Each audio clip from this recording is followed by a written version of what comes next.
comment Grand-Gousier traita humainement Tourquedillon, prisonnier. Chapitre 46. Tourquedillon fut présenté à Grand-Gousier qui l'interrogea sur les desseins et les menées de Picrochole et lui demanda à quoi tendait cette retentissante agression. À cela, il répondit que son but et sa vocation étaient de conquérir tout le pays s'il le pouvait, pour prix de l'injustice faite à ses fouassiers. « C'est trop d'ambition, dit Grand-Gousier, qui trop embrasse mal étreint. Le temps n'est plus de conquérir ainsi les royaumes en causant du tort à son prochain, à son frère chrétien. Imiter ainsi Hercule, Alexandre, Hannibal, Scipion, César et autres conquérants antiques est incompatible avec le fait de professer l'Évangile, qui nous commande de garder, de sauver, de régir et d'administrer nos propres terres, et non d'envahir celles des autres avec des intentions belliqueuses. Ce que jadis les Sarrasins et les barbares appelaient des prouesses, nous l'appelons maintenant brigandage et sauvagerie. Picrochole eût mieux fait de rester en ses domaines et de les gouverner en roi que de venir faire violence aux miens et de les piller en ennemis. Bien gouverner les eût enrichis, me piller les détruira. Allez-vous-en, au nom de Dieu, suivez une bonne voie. Faites remarquer à votre roi les erreurs que vous décèlerez, et ne le conseillez jamais en fonction de votre propre profit, car la perte des biens communs ne va pas sans celle des biens particuliers.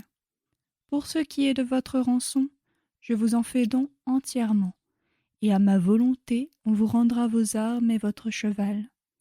C'est ainsi qu'il faut agir entre voisins et amis de longue date, vu que ce différend qui nous oppose n'est pas vraiment une guerre.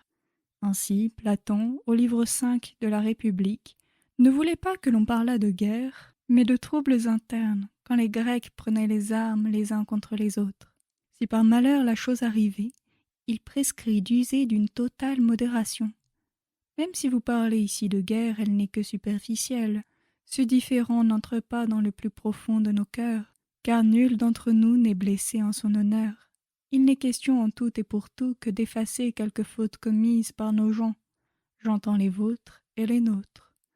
Et encore que vous la connussiez, vous eussiez dû la laisser passer, car les acteurs antagonistes étaient plus dignes de mépris que de mémoire, surtout dédommagés comme je le leur avais proposé.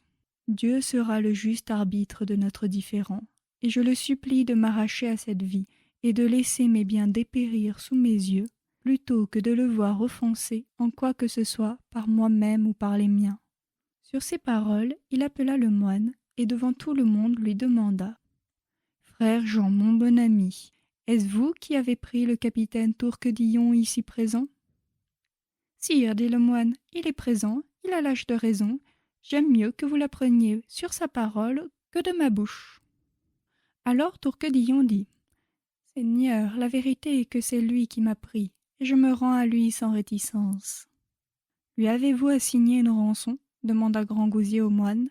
« Non, dit le moine, je ne me soucie point de cela. »« Combien, dit Grand-Gousier, demanderiez-vous pour sa prise ?»« Rien, rien, dit le moine, ce n'est pas cela qui me fait agir. » Alors Grand-Gousier ordonna qu'en présence de Tourquedillon, 62 000 saluts d'or fussent comptés au moine pour cette prise, ce qui fut fait pendant qu'on faisait une collation pour le dit Tourquedillon.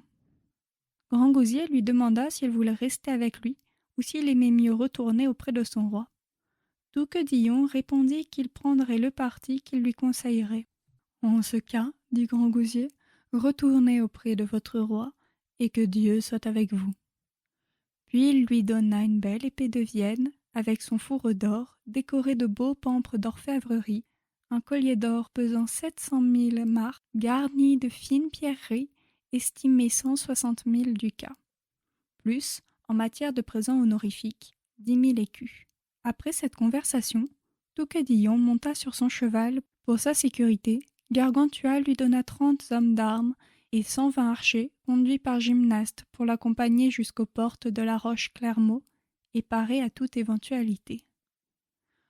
Quand il fut parti, le moine rendit à Grand-Gousier les 62 000 saluts qu'il avait reçus en disant « Sire, ce n'est pas encore le moment que vous devez faire de pareils dons.